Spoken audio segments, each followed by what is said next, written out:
म्हणी, वाक्प्रचार आणि सुविचार हे मराठी भाषेचे अलंकार आहेत. मराठी म्हणी नेहमीच अर्थपूर्ण असतात. सर्वसामान्यांच्या आयुष्यात घडलेल्या घटना आणि प्रसंगांवरून त्या तयार झालेल्या असतात. सहजपणे सोप्या भाषेत मोलाची शिकवणूक देत असतात. अशीच एक म्हण आहे, बाजारात तुरी आणि भट भटिणीला मारी. पूजा अर्चा, मंगल कार्यालयाचे पौरोहित्य करणाऱ्या ब्राह्मणाला भटजी असे संबोधन वापरतात. भटजींची पत्नी म्हणजे भटेण. या म्हणीवर आधारित एक कथा मी सांगते आहे. कथा घडते आहे एका गरीब ब्राह्मणाच्या घरात. एक लहानसे गाव होते. नाव होतं श्रावस्ती. तिथे एक गरीब ब्राह्मणाचं कुटुंब राहत होतं. त्या ब्राह्मणाच्या घरातच ही कथा घडते. दामोदर शास्त्री आणि अन्नपूर्णा यांचे हे कुटुंब सभ्य, सज्जन आणि आनंदी. त्यांची चार मुले आहेत आणि अन्नपूर्णा एक चतुर संसारी गृहिणी होती. गरिबीत सुद्धा काटकसर करून ती घर सांभाळत असे. कुणाच्या समोर हात पसरणे त्या दोघांनाही मान्य नव्हतंच.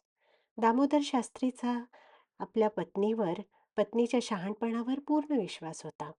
पैशाची कमी असली तरी घरात आनंदाला तोटा नव्हता. दामोदर शास्त्रीला गावकरी दामू भटजी असे संबोधत असत. दामू भट रोज सकाळी गावातील शिवमंदिरात पूजा करीत असत. त्यानंतर गावातील काही घरी पूजेसाठी सुद्धा जात असत.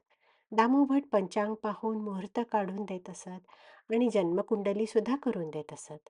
त्याबद्दल त्यांना थोडेफार पैसे, शिधा, कापड चोपड असं काही मिळत असे आणि त्यामध्ये त्यांच्या कुटुंबाच्या सर्व गरजा भागत असत. दामू भटजी मंगल कार्यालयाचे पौरोहित्य सुद्धा करत असत. त्याच गावात लक्ष्मीपती नावाचा एक धनवान सावकार राहत होता. संपत्ती त्याच्याकडे भरपूर होती, परंतु त्याला अपत्य सुख नव्हतं. नवस, तीर्थयात्रा, दानधर्म सारं काही केलं, पण काही उपयोग नाही. अखेर अनेक वर्षांनी त्याला पुत्रप्राप्ती झाली. लक्ष्मीपतींनी पुत्राचा नामकरण समारंभ करण्याचं योजलं. धार्मिक विधी करण्याकरता दामूभटजींना निमंत्रण दिलं होतं. नामकरण विधी संपन्न झाला होता. दामूभटाने सावकाराच्या पुत्राची जन्मकुंडली सुद्धा तयार केली होती. सावकार आणि कुटुंबीय आनंदात होते. सावकाराने दामूभटजीला घरी येण्याचं निमंत्रण दिलं. सावकाराच्या पत्नीने भटजींचा आदर सत्कार केला. दामू भटजींना ताजी फळे आणि मधुर केशरी दूध पिण्यासाठी दिलं.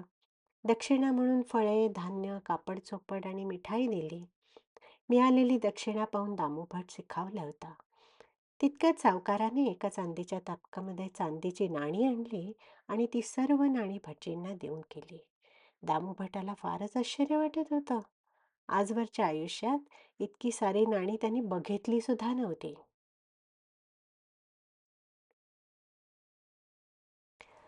मिळालेल्या साऱ्या भेटवस्तू, दक्षिणा घेऊन दामोभट घरी निघाला.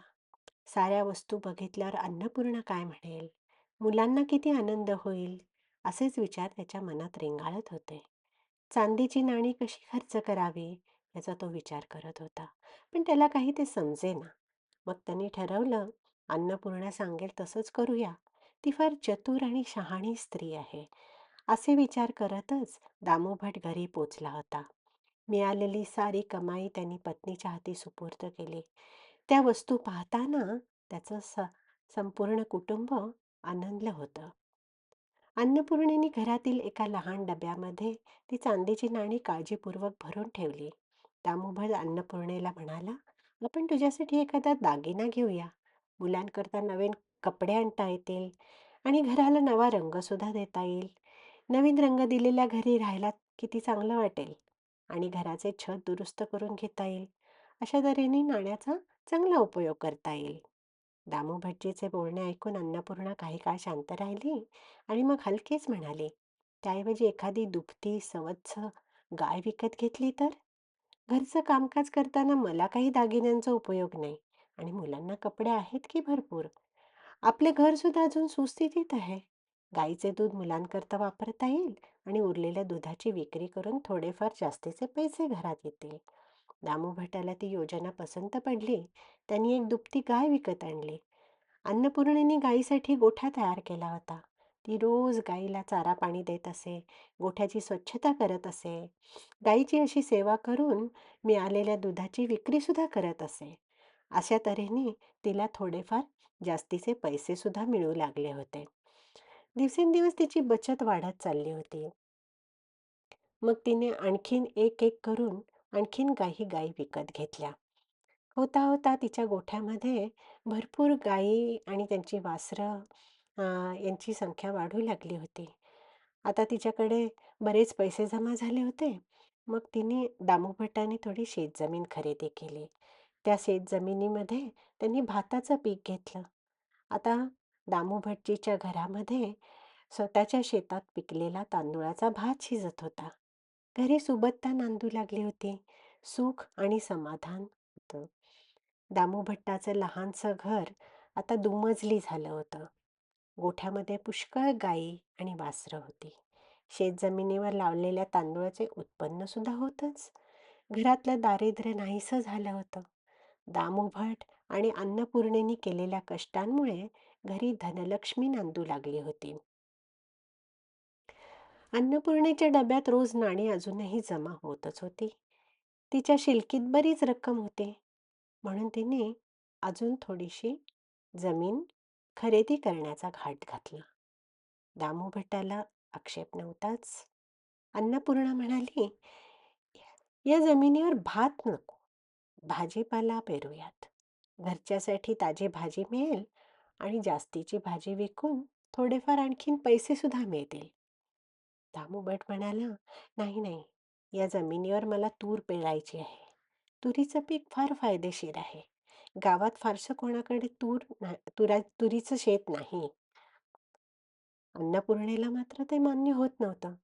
तिला घरचा भाजीपाला हवा होता आणि दामोभटाला तुरीच्या पिकातला फायदा दिसत होता. दोघांमध्ये वादावादी सुरू झाली.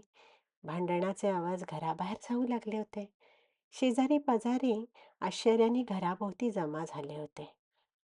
दामोभटाचा रागाचा पारा चढत होता.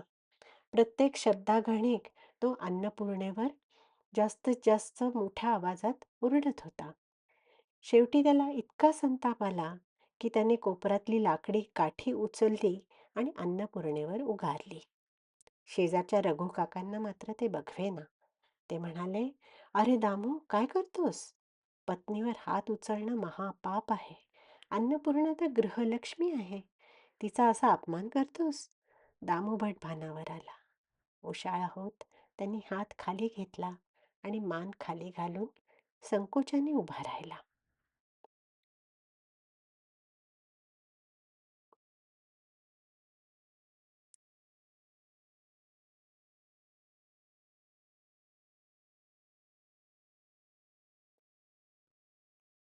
शेजाऱ्यांना मात्र आश्चर्य वाटत होतं. इतके शांत, सज्जन दाम्पत्य आज असं भांडतात का आहे? भांडतात का आहेत? दामोभटाने जमलेले शेजारी पाहिले आणि त्याला शब्द सुचेनात. अन्नपूर्णाच्या डोळ्यात तर अश्रू जमा झाले होते. दामोभटाने त्याच्या भांडणाचं कारण सांगितलं आणि ते ऐकल्यावर सगळेजण हसायला लागले. रघु काका म्हणाले, "अरे, अजून जमीन तू विकत घेतली नाहीस. तुरीचा तर पत्ताच नाही आणि तुम्ही दोघं त्यावरून भांडता आहात. तुम्ही दोघं समंजस आहात असं आजवर मला वाटत होतं. आणि हे काय?" दामोभट ओशाळला. "खरं आहे रघु काका. जे अजून काही घडलेलं नाही, घडेल अशी शक्यता वाटते आहे. त्याच्याबद्दल आम्ही दोघं आज भांडत होतो. आणि हा शहाणपणा नक्कीच नाही. यापुढे मी कधीही अन्नपूर्णेबरोबर वाद घालणार नाही आणि तिच्यावर हातसुद्धा उगारणार नाही. भविष्यात होऊ शकणाऱ्या घटनांसाठी वर्तमान काळात एकमेकांबरोबर वादावादी करणं हा शहाणपणा नाही.